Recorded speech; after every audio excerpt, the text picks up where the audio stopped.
Okay guys, I have a 2000 Volkswagen Beetle. It's a 1.8 turbo.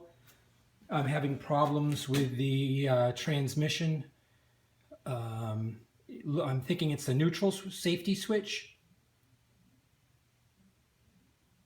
So I think it all started, I changed the brakes. I had to change the calipers.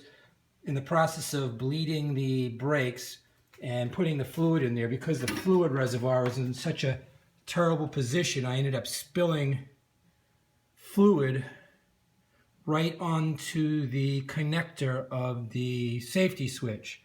So when I was done with my brake job, I got the wonderful surprise of when I shifted into drive, nothing happened. I could shift into third and then back into drive, and it seemed to be normal, but all the lights on the instrument cluster, park, reverse, neutral, they're all lit up with no selection. And then I got a check engine light, which tells me about the, I can't remember the code right now, but if you looked it up, it comes up with the this neutral safety switch.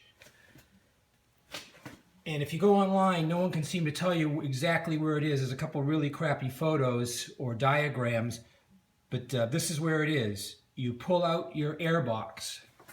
I know no one wants to pull out the airbox. But when you get in there, you can see the little tan switch. I've already undone the connector, and I'm looking at the connector, and it has a little bit of brake fluid in it. So I'm hoping that's going to be the problem. If that doesn't fix the problem, then it looks like there's one bolt. Just gonna hold the light, hold the camera, stand by.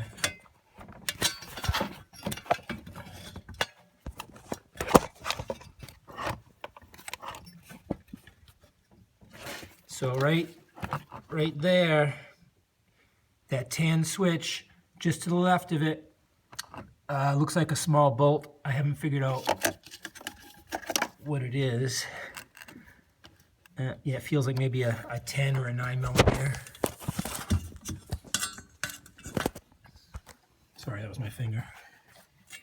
So I'll get back to you here in just a minute as soon as I get some electrical cleaner.